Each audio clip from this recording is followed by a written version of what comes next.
Well, Board of Czar Tom Homan and New York City Mayor Eric Adams, welcome this morning. It's this is two street cops. That's right. Okay, just two street cops who've built on that into some pretty good careers, I would say. And it's really special to have the two of you sitting together, because if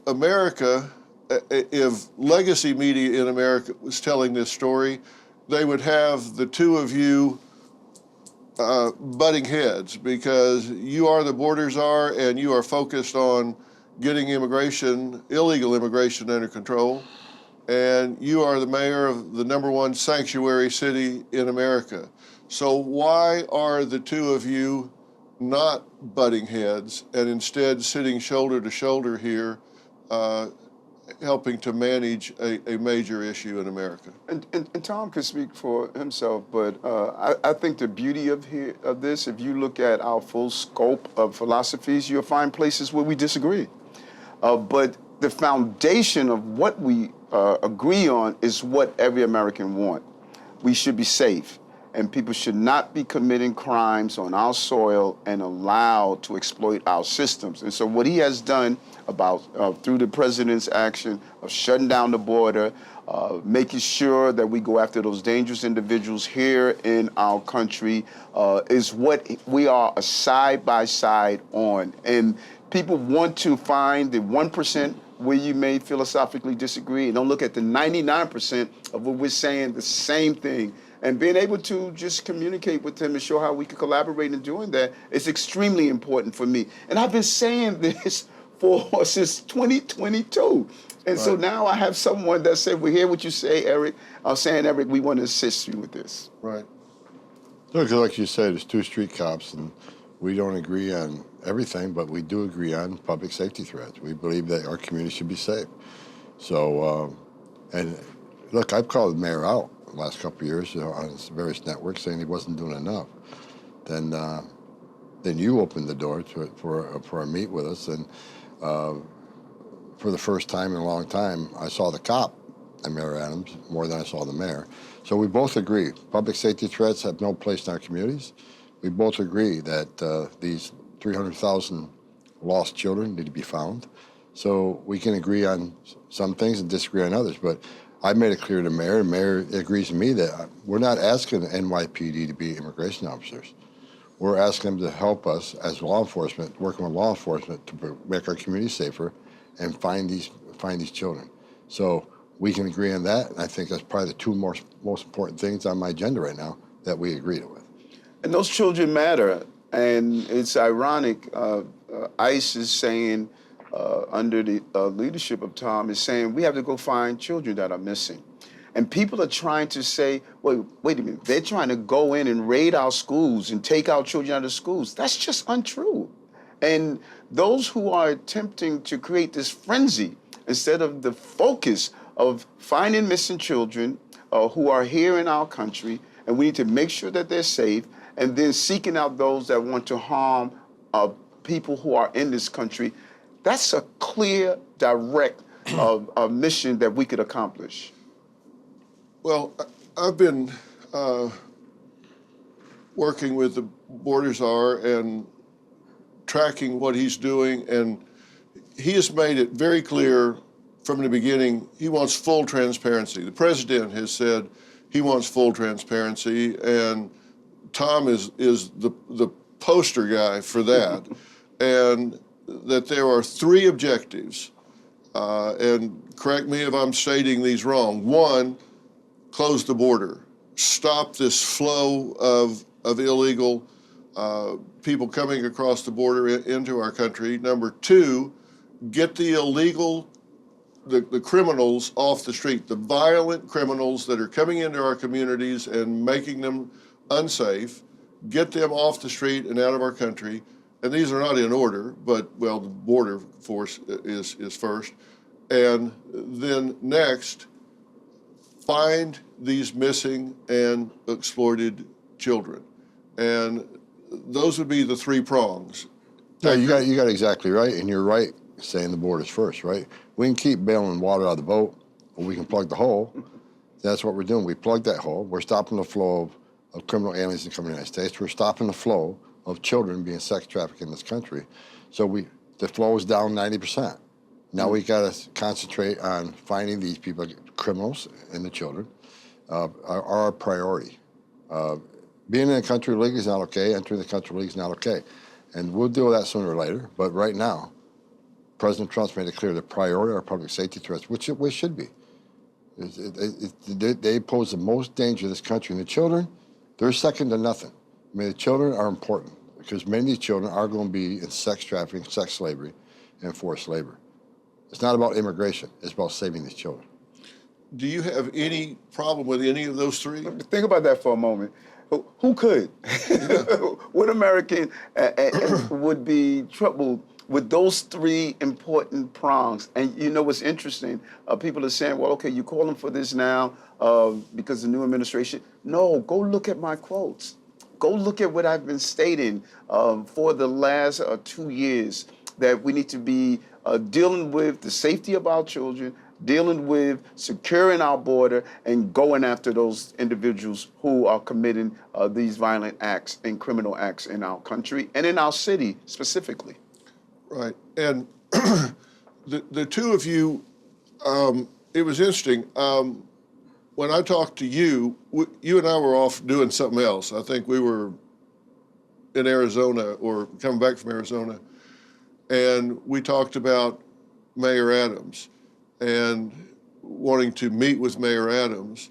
And when I reached out to you about meeting with Tom Homan, you said yes in a nanosecond. I mean, it wasn't like, well, you know, I don't want to be painted with that brush or had any reluctance at all. You said absolutely, immediately, I'll meet with him. And you said to me, we won't agree on everything, right, but absolutely I want to meet with him. Without a doubt. Because the fundamentals, you know, when I saw it was almost an at last, you know, for those 2 years calling for this. And, you know, then I saw his interview and I said, this guy gets it. You know, this guy understands exactly how important it is to make our streets safe. And we sat down. I knew it was a level of frustration, because there's a lack of clarity of what's in my powers and what I can do, and what the lawmakers have prevented me from doing. But when we sat in the room the other day, you know, we were able to walk away with getting back on Rikers Island. We looked at all of the legalese that was in the way and get them back embedded in our intelligence unit with NYPD and DOC to go after those gang members on the island and those who are on the street. We saw other creative ways that we're going to work together, that we want to unfold. And so I thought that when we came into the room together with my Deputy Mayor of Public Safety, Chauncey Parker, who was around a long time, we're looking at this low-hanging fruit that we can come together on city, state, and federal levels to really make our country safe. Yeah. And I told you at the time, I said, you're going to like this guy. He's a cop. He's a cop at heart, and right. he's never lost those roots. $36 trillion. That is the U.S. debt, and it gets deeper and deeper by the day. Our debt has never been higher, nor have the stakes. The government is looking to slash the federal budget by $2 trillion, and no one knows what that will mean for your job, savings, and future. I've seen a lot in my time, and there's one thing I know for sure. You need to prepare before it's too late. I trust Preserve Gold to help protect my wealth, and I strongly urge you to do the same. They are the only precious metals firm I trust and recommend to my family, friends, and audience, and they have a special offer just for you. Text Dr. Phil to 50505 to get your free precious metals guide from Preserve Gold. With gold prices recently breaking records and analysts predicting this trend to continue throughout 2025, you cannot afford to wait. As a bonus, you can get up to $15,000 with a qualified purchase from Preserve Gold. So don't wait. Text Dr. Phil to 50505 today. Now, let me ask you something. Why is it important, sanctuary city or otherwise, that your agents are able to take these violent criminals in custody while they're in custody instead of off the street? Why is that so important? Because, it's much safer. It's safer for the alien. It's safer for the officer. It's safer for the community.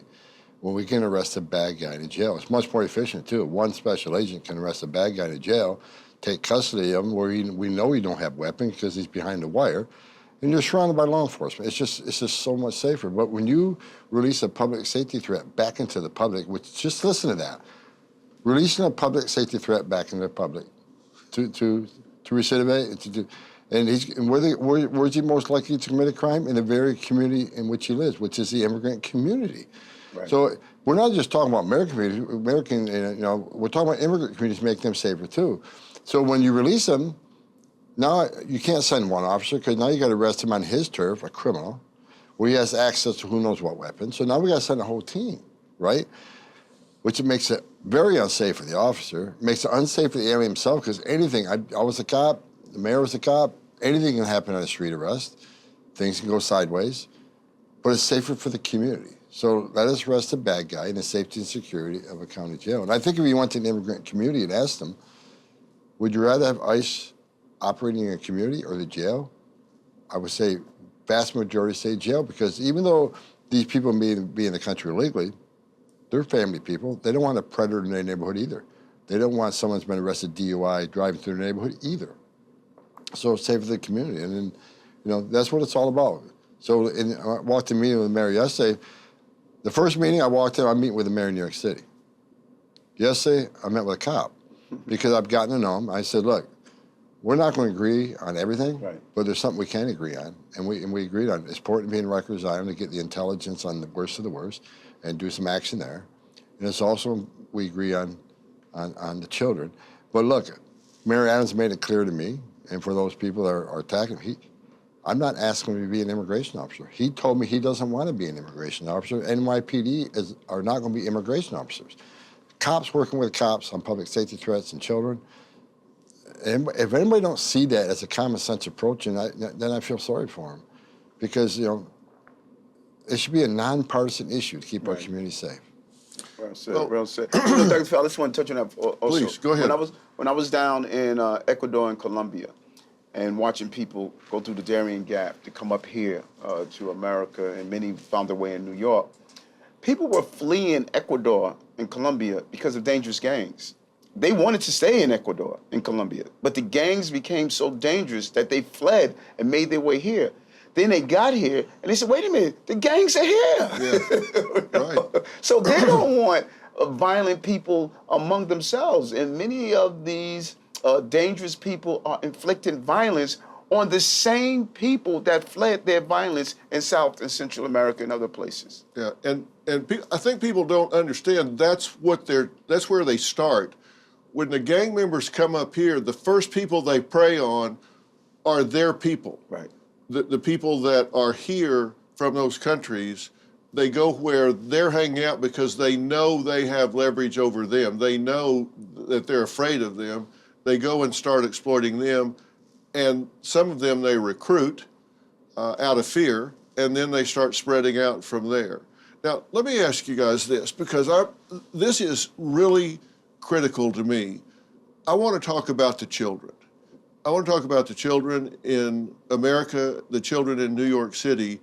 We've got somewhere, from all the research that I've seen, somewhere between 300 and 500,000 children that have just gone missing.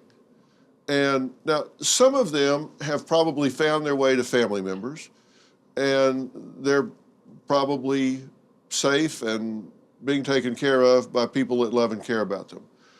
But a substantial portion of that 300 to 500, and I don't warrant that number. We don't know. That's the problem. We don't know, but we know that it's several 100,000. A substantial portion of them we know have been trafficked into sex trade, slave trade, where they're working in sweatshops or they're even in domestic situations, whatever, but they're being exploited. And that's one of the three prongs that you're really focused on. What's the challenge in finding these children? Why not just go pick them up? People say, just go get the children. And what are you going to do with them when you find them? Well, a couple of things. First of all, children don't have a digital footprint like you and I do, or the mayor does. And we own cars, we own homes, we got we got credit cards, we pay bills. So we all have a digital footprint. It's not hard to find any of us, but children don't have that digital footprint. They don't have cars, they don't have loans, they don't have mortgages. So we got to count on the footprint of the sponsor they're released to. The problem is, according to whistleblowers from the HHS, many of these sponsors weren't fingerprinted. Much of the identification wasn't verified.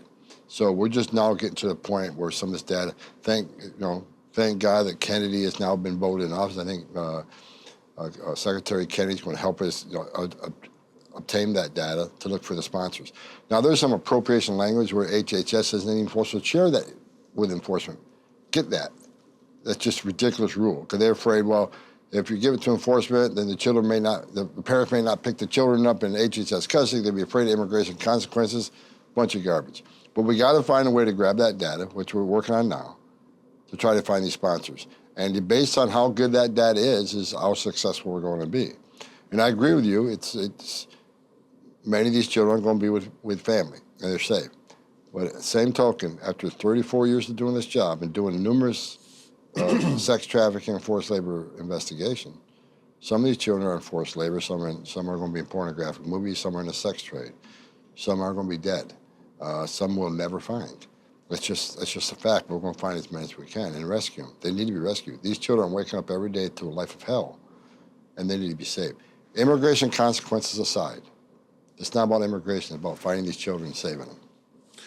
And a hotbed, there's a high concentration that is believed to be in the big urban areas because they're easier to hide and absorb. So we know that a lot of them are in New York City. A lot of them in Chicago, Philadelphia area. They're big cities is where a lot of these children are believed to be. And that's why the collaboration here is so important. Yes. New York City NYPD intelligence is probably the finest law enforcement intelligence apparatus in the world, right? Not just for terrorism, for many things in this city. And to have the seat at the table of the intelligence division, which the mayor has promised, with this group that meets every day, and at Rikers Island, having in the intelligence group of Rikers Island, to get the more information we get, the more successful we're going to be. So that collaboration alone, working side by side with the NYPD's Intelligence Bureau, is going to be a game changer. And it's crucial. And imagine we can't use that intelligence, that ability to go after finding children, going to stop the sex trade. Sex trafficking is real. We see a reflection on that on Roosevelt Avenue in Queens, where you see a high level of prostitution and young girls who are caught up in the trade. We see it on Pennsylvania Avenue in Brooklyn. So when you have people who are caught up in that web, we have an obligation to use our investigatory skills to collaborate with our federal, state, and city partners to find those who are responsible for it. We have to have this apparatus of going after and finding these children. And we even took it a step further yesterday. When we find these children, what do we do then? And we talked about the collaboration, the coordination. A lot of these children will need medical attention, right? A lot of these young girls may be pregnant or have some sort of venereal disease. How we deal with them health-wise and psychologically, they're going to be damaged. So how do we deal with the mental anguish, the mental condition they're going to be in, because they're living life of hell, so they're going to need to be fixed. So we were talking yesterday, how can the city collaborate with the federal government to make sure these children are not only rescued, but care for them afterwards and put them on, getting their lives back. Yeah, and it seems like because they don't have the footprint like you're talking about, and I want people to understand what we mean when we say that. They don't have utility bills. They don't have credit cards. They don't have anything that allows us to run their name and say, oh, there's activity here, so we can go there to find them. They don't have that. So they're electronically non-existent in an electronic world. So there's no footprint, there's no trail. But what we can do as you say, find the sponsors who they came in through somebody, and border guards tell us there's a lot of kids coming across that border that had the same address, they had the same phone numbers, they had the same, and they've told me we recognize it when they come across. We've seen we didn't have the resources to check it. We didn't have, they took away DNA, so we couldn't test if this was actually a family member or not. But they recognized they were going to the same, a lot of them were going to the same locations, the same towns, the same areas. But so we don't have that digital tracking. But what we can do is deputize every New Yorker, deputize every American to become our eyes and ears. Deputize every one of them to start looking and saying, you know what, that child looks forlorn. That child looks like they don't have someone that's shepherding them, caring for them. They're looking over their shoulder constantly like they're intimidated. We can tell them what to look for and tell them what to do if they're seeing something. I've been talking about that for a couple months now because I really truly believe, I agree. I've been most every speech I give. I said we need to deputize every American help look for these kids. Why? Because I think every parent in this nation has that innate ability to recognize when something's not right with a child. I know I do. When you see something's just not right, whether you see a child in the workplace that shouldn't be there, or whether you see a child with an adult that there's something just you key on that something isn't right here. And of course, the left says, well, you're going to have 1,000 people call making reports on innocent people. If one report out of 1,000 saves a child, I think it's worth it. And it's so important, as you said, that deputizing would come with giving people information of what to look for. What are the signs? What are the indicators? Because these children are our neighbors. They're in a household. You may see them in the wintertime with a windbreaker on, not properly dressed. You may see traffic coming through constantly. If we give everyday Americans and New Yorkers the information to look for, they will help us find these young people. And what is it we're telling them to look for? I mean, for example, if you see young children, and let's say they're not in the sex trade, that's what everybody thinks about first, but a lot of it's slave labor. If you see young children doing work that you think, that child's too young to be doing that work. Even if they're in a hotel and they're dragging big bundles of sheets and laundry and you go, wow, that doesn't look right. That child shouldn't be doing that kind of work. It doesn't look right. It's probably not right. That's probably not just a young 19-year-old or whatever. Then what should they do? Well, like we see a child that's, child's not going to school. Right. You don't see the child outside playing because you're under control. Things like that, where you see that child's just not living a normal life. He's under control by somebody. Make a phone call to the ICE tip line. Make a phone call to NYPD. Just say something just isn't right here. Let's do a public safety check. That's the type of thing. If you see a child working that you know they're not allowed to work, and make those phone calls. But again, I think if I have neighbor children that I know are living next to me, and I never see them outside, I know they're not going to school, and they seem to be sheltered and guarded from the public. Or you see a child with an adult in public, and that child is not comfortable. And every child is comfortable with a parent. Yeah. And you see that child maybe not holding that person's hand, but they got him by the back of the jacket, walking him, controlling him. There's 1,000, I can't name them all, but as a parent, you're a parent, parents just have that natural instinct when something isn't right. And we're going to educate them. We're going to start that program, educate them on all the various things to look like. What do you look like? Right, the blue campaign, sex trafficking. We've educated hotels and airlines what to look for. We need to give that same education to the American people, and all these factors to look for. And we're going to start that probably in the next few days to say, here's the things you need to look for. We're going to do a massive campaign. And we have already supplied, we already staffed up the ICE tip line, a number you can call and make the report. We'll start advertising that next week and we'll blast it out nationwide. And you always have the NYPD. Call your local police officer and have them do a public check on the person. And I guarantee you, we're going to find many children that way. But I also want to set expectations clear. We're not going to be able to find all of them. Some will know. Some will be dead. I'm confident of that. Sad as it is, but I'm just being honest based on my experience. And we're not going to be able to find some. Some are well hidden. Some have been sold 3 or 4 times.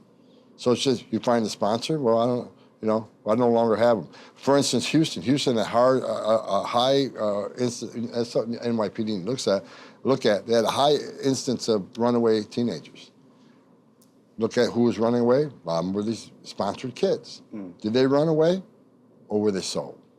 Did they run away, or were they given to the parents? The sponsor signed. Parents were too afraid to pick them up. They got some of the sponsor get the child. Child now with the sponsor. Now the sponsor gives it to the parent, or sells it to somebody else.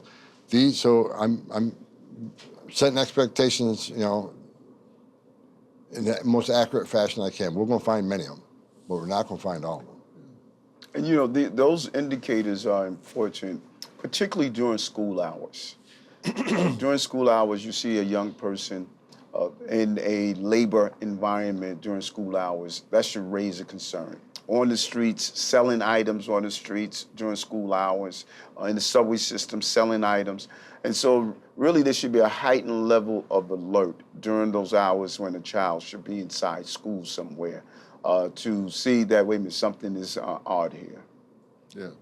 And it's not necessarily safe to approach the child, right? Because they may be being watched and they can get retribution. If somebody approaches them, then I've worked these situations before where then somebody said, did you say something? Did you give some signal? Did you whatever? And they get punished for it. You've got to call the authorities. You've got to get somebody in there because they're not going to say, yes, please take me away, because there could be somebody 10 feet away that's got 5, 6 children there, and it can create a problem.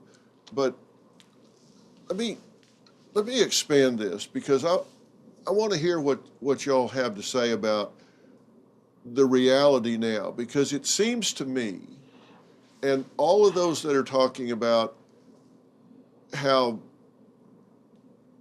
you lack compassion and you're breaking up families or whatever, it seems to me that people don't understand when these illegal aliens are coming across the border, they're being subjected to the cartels. And if they're allowed to come across, that border is being controlled on the other side by the cartels. True? Yeah. And when they get in Not the so hands, much anymore, but under Biden administration, they had operation control of the border, but we've taken operation control back.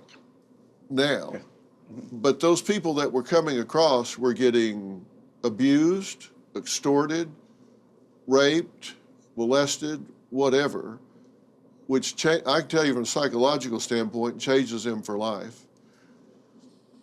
But now it seems, because you do have operational control of the border now, that this crisis has moved inland into the country and is now as much of a slavery problem as it was a border problem before. We now have double-digit millions of people inside this country that are working as slaves because the cartels are holding their families hostage back in their home countries. And if they're not rescued, these children, for example, and adults, but certainly the children, if they're not rescued, they can be kept in this enslaved state, trying to pay off debts to the cartels with their families held hostage back in their slave countries for years, if not ever. How is that not the crisis we're facing with millions of these illegal aliens? in servitude here to the cartels? Oh yeah, I mean, smuggling fees have increased significantly. So if you owe the cartel $10,000 to be smuggled into the country, and you don't have $10,000, they'll smuggle in the country, but then they own you. You got to work that debt off. And if you don't work the debt off, they know where your family's at in El Salvador or Guatemala, Honduras, and Mexico. And that's where they hold it. These cartels are ruthless. And you're right, studies have been done where 31% of women that make that journey through cartels get sexually assaulted, not once, many times. Young girls are already, their parents give them the morning after pill because they know what's going to happen to these young girls. Over 500,000 children cross the border in the hands of criminal cartels, separated from their families in the hands of criminal cartels. 500,000, over 500,000. Children were separated from their parents down south, put in the hands of criminal cartels. Who knows what happened to these children during that process, right? Then you brought up earlier the family units. Biden administration stopped the DNA testing. And they're moving people so fast through the system, they didn't have time to do deep dive investigations. Like police officers and border patrol used to go through the pocket trash, talk to the child separately, make sure they're family. None of that stuff was done because this administration and Biden administration only cared about how quick we get them out of custody. If there's no overcrowding, there's no problem. So we know there's over 500,000 children by themselves, and we have hundreds of thousands of family units. How many of them the child was a victim of trafficking? Because we know the cartels were renting children to single adults, single males, single females, go across with a child, and this administration not going to detain you because you're a family unit. Then the child gets sent back, re-rented again. So it's just not the 500,000 children we know came across by themselves. We got hundreds of thousands of family units that some of those children. Then you got your gotaways. We got over 2 million gotaways that came across the board we weren't apprehended under the Biden administration. So when you said that we don't know how many children here are in danger, you're exactly right. We don't know. But we're going to get the data best we can on what we do know and try to save them. But I'll say it again, we will not find all these children. And the Biden administration has blood on their hands because they allowed this. And Phil, when I was down, as I stated, down in Colombia and Ecuador, particularly Ecuador, how, going through that Darien Gap, the number of children that were lost, the number of women who were sexually abused, and the cartels are just making so much profit and holding on to them, family members, to have that money being returned. So there's a booming business that the cartels are invested in, what we were seeing coming across our border. And by not securing our border, sending the right message, we were actually feeding into the wealth of these cartels. And it's $1 billion business. I mean, these cartels are making a lot of money, Yes. right? And regardless of what people think of our president, love him or hate him, but he's doing the right thing. He cares about these children. This is one of his top priorities. Biden administration, as of a week before they lost the White House, weren't looking for him. There's no action being done to find these children. First thing President Trump told me is find these children. So love him, hate him, you have your opinion of President Trump. But his heart is in the right place. His mind's in the right place. And he's focused. Border numbers down 90%. We're arresting criminals every day across this country, 3 times at the rate Biden did. And he said, find these kids. First day, in the Oval Office, find these kids, Don. So again, the partnership at NYP is going to help us find these kids. Yeah. And if that alone, right, put the criminal aliens aside, put the immigration force aside, that alone, that partnership, because we know this is a target-rich city. Many children are here. For that partnership, for the mayor to step and say, I am going to give you everything I have to find these kids. Right. We'll share intelligence. We'll have officers out there looking too. We'll work together on the public notification, the public training. And even after we find them, we're going to work with you on giving these kids some mental health counseling, make sure they're physically okay. That alone, out of the thing we talked about yesterday, that alone was worth this meeting. That alone was worth our partnership. $36 trillion. That is the U.S. debt, and it gets deeper and deeper by the day. Our debt has never been higher, nor have the stakes. The government is looking to slash the federal budget by $2 trillion, and no one knows what that will mean for your job, savings, and future. I've seen a lot in my time, and there's one thing I know for sure. You need to prepare before it's too late. I trust Preserve Gold to help protect my wealth, and I strongly urge you to do the same. They are the only precious metals firm I trust and recommend to my family, friends, and audience, and they have a special offer just for you. Text Dr. Phil to 50505 to get your free precious metals guide from Preserve Gold. With gold prices recently breaking records and analysts predicting this trend to continue throughout 2025, you cannot afford to wait. As a bonus, you can get up to $15,000 with a qualified purchase from Preserve Gold. So don't wait. Text Dr. Phil to 50505 today. Do you think that if New Yorkers understand this, I mean, really understand that you two are going after these children to rescue them, not to arrest them, to rescue them, to take these children out of harm's way, out of love and compassion, and bring them aid, bring them mental health services, bring them health services, get them out of these hellish existence that they may be in. Do you think there's a New Yorker on the street that could disagree with this? No, I don't. And when you look at the fact that we have not only an obligation, but a moral responsibility to sit back and just ignore it and act like it doesn't exist, that would just be irresponsible. And so, the narrative of that ICE is trying to destroy families and ICE is trying to just swoop in and take children away, it's just a false narrative. And it feeds into the frenzy and the fear that many people are feeling.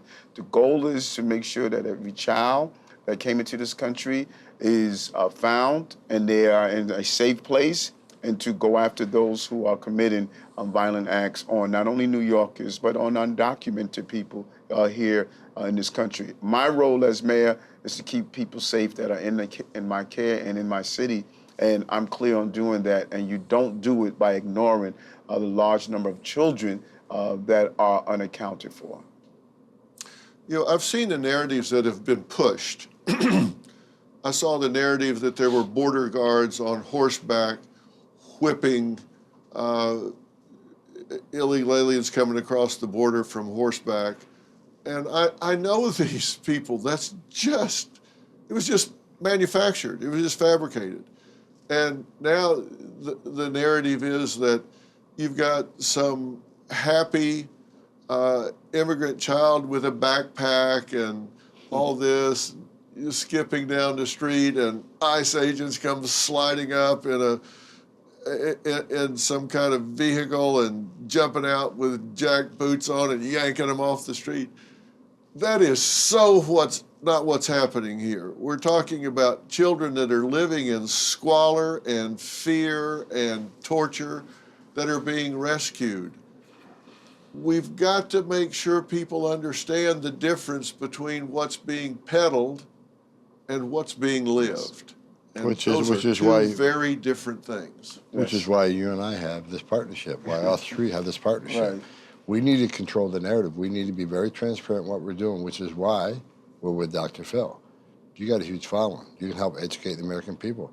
Because I told you from day one, the left will try to steal the narrative. They'll miss messages. They already are. They're going to find the first crying female, first crying child, say how terrible these ICE Nazis are. And that's why this collaboration is going to work. We're counting on you to tell the narrative. Not ask you to make anything up, not ask you to say anything that's not right. Be transparent to the American people in what we're doing. I think when the people see what we're doing and we're transparent and show them this is exactly what we're doing, this is how we're doing it, this is how we're prioritizing things, we keep the faith of the American people. But the left's going to try very hard to steal that narrative and move people against us. We can't allow that to happen. So, hence the collaboration with Dr. Phil and your network, how we can tell the American people, here's what's happening. Ignore what you're reading on the left. Look, watch, see what we're doing. Well said. Well, it's interesting. You have not walled us off as we document this. You've not walled us off from anything. when I've been embedded with you guys, there's not any room I can't walk in. There's not anything I can't hear. There's some things I can't shoot because you've said there are some law enforcement tactics going on here. There are some operational details of what's getting ready to happen that we can't broadcast, but you've not kept me out of the meeting. I can hear it and report it after the fact. You've not walled anything off, been 100% transparent, which I thank you for. I spoke to someone that was being detained in Chicago, and some people said, "Why did you talk to him?" I wanted to hear what he said. I could have walked up and said, tell me what's going on. He could have said, "Hey, I'm 100% innocent here. I don't know who these people are. They're pulling me up random. Check my record. Do this. That's not what happened."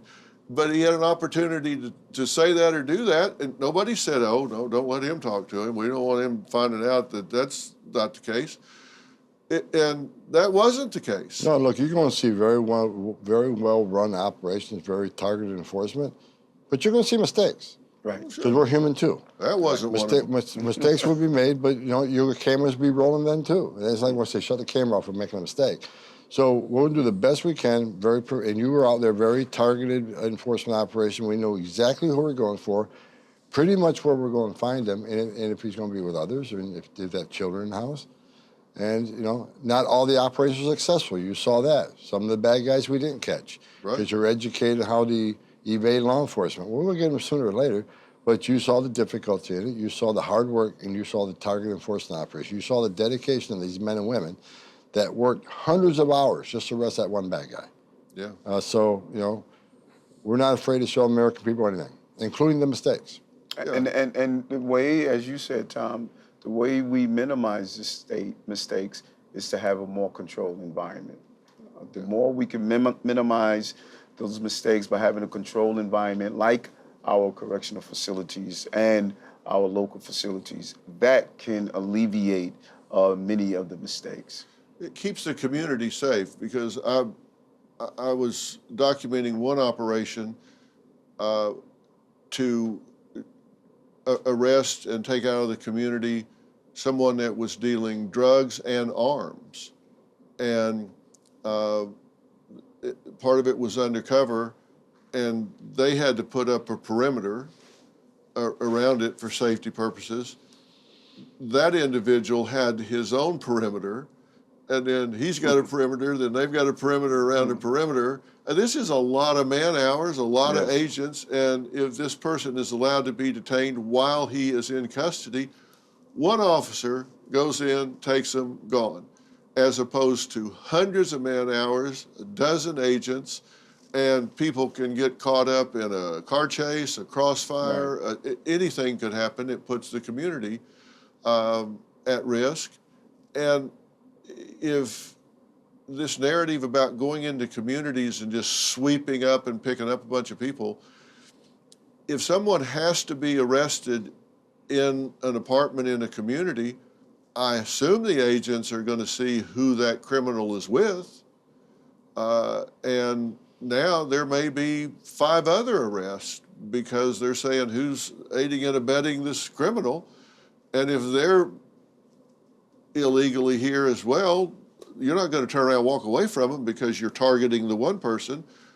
But if you go into the jail, you're going to take the one person and leave. I've been very clear on that. If you're going to force us into the neighborhoods, we'll find the bad guy. But if he's with others that are in the country illegally, they're coming too. Because we're not going to tell ICE, ignore the OT-tech. Don't do the job that Congress has told us we need to do and that they fund us to do. Don't enforce the law. We're not doing that. We're going to say enforce the law, that you're an ICE officer, you're an immigration officer, enforce immigration law. So I've said it many times, sanctuary cities are going to get exactly what they don't want, is more collateral arrests, more non-criminal arrests, and more agents in the neighborhood. And as I said early in the interview, go to the immigrant community and ask them what they'd like. They don't want dangerous criminals in the neighborhood either.